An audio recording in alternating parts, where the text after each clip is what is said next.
ముఖ్యమంత్రి చంద్రబాబు నాయుడు సతీమణి నారా భువనేశ్వరి గారు కుప్పం నియోజకవర్గం పైనే కాదు రాష్ట్ర వ్యాప్తంగా కూడా ఫోకస్ పెట్టినటువంటి పరిస్థితి. ఇప్పటికే కూటమి ప్రభుత్వం అధికారంలోకి వచ్చిన తర్వాత కుప్పం నియోజకవర్గంలో రెండవసారి ఆమె పర్యటన జరుపుతున్నటువంటి పరిస్థితులు. మరి ఈ 6 నెలల కూటమి ప్రభుత్వ పాలన పైన ఆమె ఏ విధంగా స్పందిస్తారు, పాలన ఏ విధంగా కొనసాగుతుంది, ప్రస్తుతము ముఖ్యంగా మహిళల్లో ఎక్కువగా ఆమె దృష్టి పెట్టినటువంటి పరిస్థితుల్లో మహిళల నుంచి ఎలాంటి రెస్పాండ్ వస్తుంది, ఎలాంటి సూచనలు వస్తున్నాయి అనేటువంటి అంశాలు కూడా మనం తెలుసుకునే ప్రయత్నం చేద్దాం. ప్రస్తుతానికి నారా భువనేశ్వరి మేడం గారు మనతో ఉన్నారు. మేడం చెప్పండి, ఈ 6 నెలల పాలన పైన మీ యొక్క స్పందన ఎట్లా ఉంది? మరి ఇప్పుడు పర్యటిస్తున్న సందర్భంగా మహిళల నుంచి ఎలాంటి సూచనలు ఏమన్నా వస్తున్నాయి ఏంటి? తప్పకుండా అండి, మీ కళ్ళతో మీరే చూస్తున్నారు, యావత్ ఆంధ్రప్రదేశ్ కూడా చూస్తుంది. గత 5 ఏళ్ళు ప్రభుత్వం, వైసీపీ ప్రభుత్వం ఏం చేసింది ఆంధ్రప్రదేశ్కి ప్రజల్నే అడగండి, వాళ్ళు చెప్తారు ఏం చేశారు వాళ్ళ అభివృద్ధి కోసం, రాష్ట్రం అభివృద్ధి కోసం. ఎందుకంటే ప్రజలు సంతోషంగా ఉంటేనే రాష్ట్రం అభివృద్ధి చెంది ముందుకెళ్తుంది. అది లేనప్పుడు గత 5 ఏళ్ళు బాధలతో పడ్డారు ప్రజలు. మరి ఈ 6 నెలల్లో మీరు వెళ్ళి ప్రజల్నే అడగచ్చు, గ్రామ స్థాయిలో వాళ్ళు రోడ్లు, తర్వాత చంద్రబాబు నాయుడు గారు ఇండస్ట్రీస్ తీసుకొస్తున్నారు, వాళ్ళ కళ్ళతో వాళ్ళే చూస్తున్నారు. చాలా అభివృద్ధి జరిగింది, జరగబోతుంది కూడా, ముందు కంటే కూడా చాలా స్పీడ్గా చేస్తున్నారు చంద్రబాబు నాయుడు గారు. అంటే ఇప్పుడు ఈ 6 నెలల పరిపాలన అంటే మీరు ఇప్పటికి ఏమన్నా చేసింది కానీ, లేదా మహిళలు ఇప్పుడు మీరు ప్రజల్లో తిరుగుతున్నారు, వాళ్ళు ఏమన్నా ఇట్లాంటి సలహాలు ఏమన్నా ఇస్తున్నారా, ఇంకా ఏమన్నా మార్పులు చేయాలని? మార్పుల కోసం వాళ్ళు అడగట్లేదండి, గ్రామ ప్రజల్ని నేను కలిసేది, వాళ్ళు ఒకటే అడుగుతున్నారు.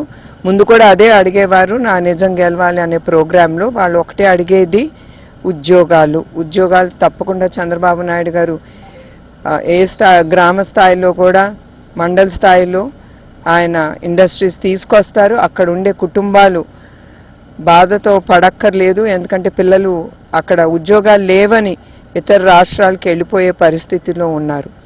తర్వాత వాళ్ళు అడిగేది ఏమీ లేదు, గ్రామ స్థాయిలో వాళ్ళు అడిగేది ఇళ్ళు స్థలాలు, లైట్లు, డ్రైనేజీలు, ఈ తప్ప వాళ్ళు ఎక్కువ కోరికలు లేవు వాళ్ళకి. అండ్ తప్పకుండా నా తరఫు నుంచి నేను డ్వాక్రా మహిళా గ్రూప్ నాకు చాలా ఆశ్చర్యకరంగా ఉంది. ఎందుకంటే గ్రామ స్థాయిలో నేను డ్వాక్రా మహిళా గ్రూప్లో మీరు ఎంతమంది దాంట్లో ఉన్నారంటే అందరూ చేతులు ఎత్తే పరిస్థితిలో ఉన్నారు. అది నాకు సంతోషం ఇచ్చింది, ఎందుకంటే వాళ్ళు కాళ్ళ మీద వాళ్ళు నిలబడతారని. తర్వాత అట్లానే వాళ్ళకి ఎలిప్ గురించి చెప్పాను, అది కూడా డ్వాక్రా మహిళా గ్రూప్ లాంటిదే. సో వాళ్ళు చాలా సంతోషంగా ఉన్నారు, అది ముందుకు వస్తుందని అది వేచి చూస్తున్నారు. తప్పకుండా నాకంటే కూడా ఆంధ్రప్రదేశ్ రాష్ట్ర ప్రభుత్వ ప్రజలకి తెలుసు చంద్రబాబు నాయుడు గారి గురించి, ఆయన ఏం చేస్తారు రాష్ట్రాని కోసం. 2019 ఎన్నికలకు ముందు వరకు పరిస్థితి వేరు. ఇప్పటికీ 8వసారి ఇక్కడ ఎమ్మెల్యేగా గెలిచినటువంటి తర్వాత ఈ 5 ఏళ్ల వైసీపీ పాలన తర్వాత 2024లో జరిగినటువంటి పరిస్థితులు మీకు తెలుసు. ఆ క్రమంలోనే మీరు నిజం గెలవాలంటే కార్యక్రమంతో ప్రజల్లోకి రావడం జరిగింది. మరి ఈ 5 ఏళ్ల పరిపాలనకు ఇప్పుడు ఈ 6 నెలలు జరిగినటువంటి పరిపాలనకు వేరే చేసుకుంటే ఎట్లా అనిపిస్తుంది మీకు? తప్పకుండా అండి, అది తెలుగుదేశం ప్రభుత్వం, కూటమి ప్రభుత్వం, మళ్ళీ చెప్తున్నాను, చాలా అభివృద్ధి చేస్తున్నారు. ఈ 6 నెలల్లోనే చాలా అభివృద్ధి చేశారు. తప్పకుండా ఇంకా కూడా అది చేస్తారు, ఎందుకంటే గత ప్రభుత్వం ఏమి ప్రజల కోసం కానీ రాష్ట్ర అభివృద్ధి కోసం కానీ వాళ్ళు ఏం చేయలేదు. వాళ్ళ కళ్ళతోనే వాళ్ళు చూస్తున్నారు ఎట్లా చంద్రబాబు నాయుడు గారు ఎంత గ్రామ స్థాయిలో కూడా ఎట్లా ఆయన ముందుకు తీసుకెళ్తున్నారో ఈ పనులన్నీ. అంటే ఇప్పుడు మీరు అన్నట్లు మీ బాబుకు మీకే పోటీ ఏర్పడింది. కుప్పాన్ని మీరు దత్తత తీసుకున్నారు, అక్కడ మంగళగిరిని ఆయన దత్తత తీసుకున్నారు. ఈ మధ్య ఏ విధంగా ఉండబోతుంది భవిష్యత్తులో, డెవలప్మెంట్ పరంగా కావచ్చు లేదా ఇతరత్ర పరంగా కావచ్చు?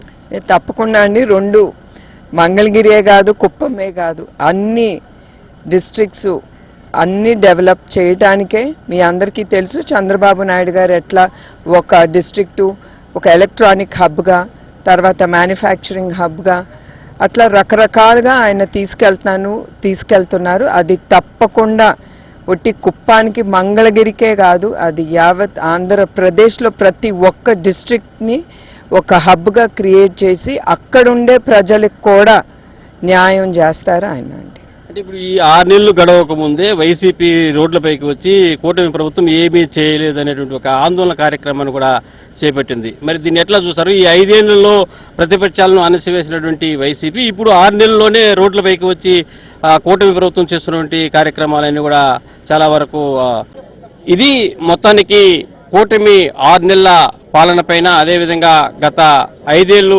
వైసీపీ సాగించినటువంటి పరిపాలన విధానాలపైన కూడా నారా భువనేశ్వరి యొక్క స్పందన మనము చూస్తున్నాం. వీడియో జర్నలిస్ట్ మహేష్తో కలిసి మనోహర్ రెడ్డి, ఏబిఎన్ ఆంధ్రజ్యోతి, కుప్పం నుంచి.